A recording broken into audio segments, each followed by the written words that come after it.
So now we're talking about Superman Returns, and I should give a fair warning. These last three Superman movies I'm going to talk about, there is almost going to be zero positive things I have to say about with these movies. So, you know, that is a warning.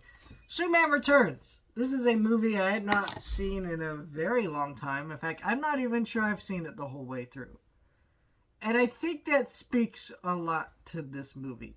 This movie is very bizarre. First of all, this movie is directed by Bryan Singer, who previously, before this movie, had directed the first two X-Men movies.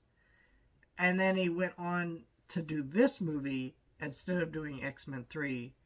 And we all know how X-Men 3 turned out. So in a way, by directing this movie, he fucked over two different franchises from two different comic book companies.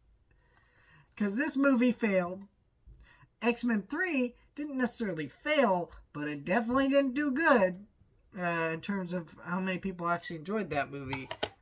So Bryan Singer screwed over two different franchises at the same time.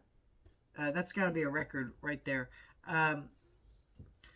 The problem with this movie, I guess we'll start with the positives.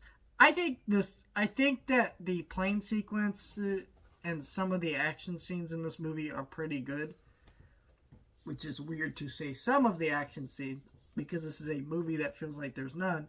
And also, considering what we got next was Man of Steel, which is not a movie about Superman saving people and being heroic. It's about him being the opposite.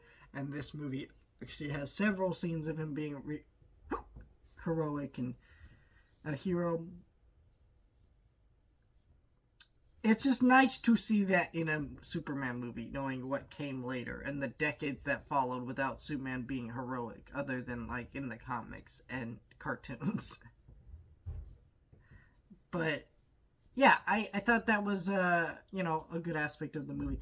But the biggest problem with this movie is so fucking bizarre, okay? So basically, Superman 4 came out in the 80s, did bad, the franchise disappeared, and so Warner Brothers wanted to do another Superman movie, but they thought, well, let's just do a Christopher Reeve movie again. Obviously, you can't do Christopher Reeve again because he's old.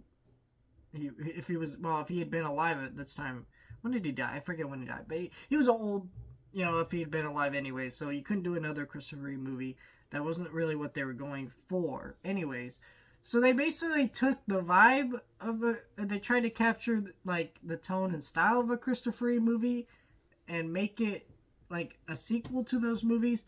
Like basically in the timeline of Superman Returns, Superman 2 is the only Superman movie that happened.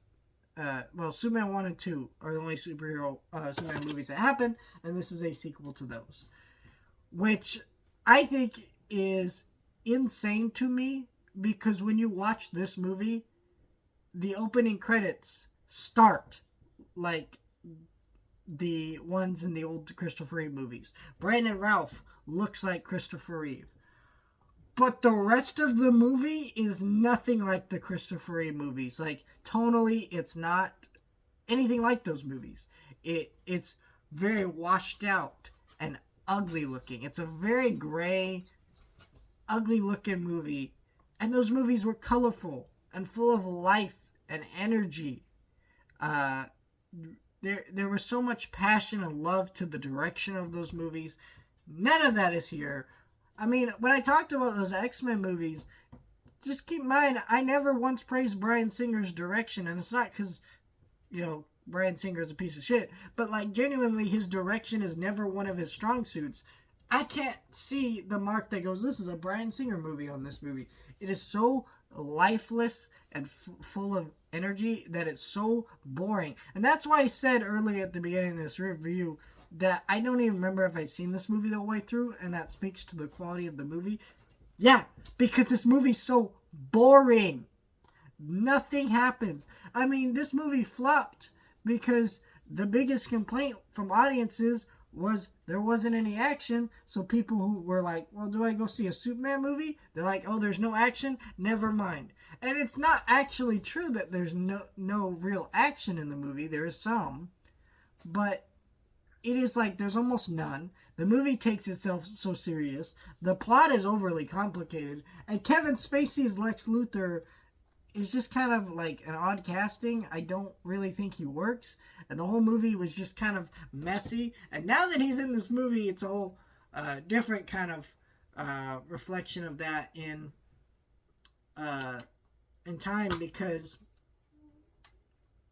now you watch this movie and you go, wait a minute. Yeah, I don't want to watch a movie with Kevin Spacey. So, yeah, Superman Returns sucks, man. It really does. It's just not a good movie. There's no reason to ever really revisit it unless you like, I love Superman. I want to binge every single Superman movie. But I don't know anybody that does that. This movie is just kind of there. And we all kind of forgot collectively as a people that this movie even happened.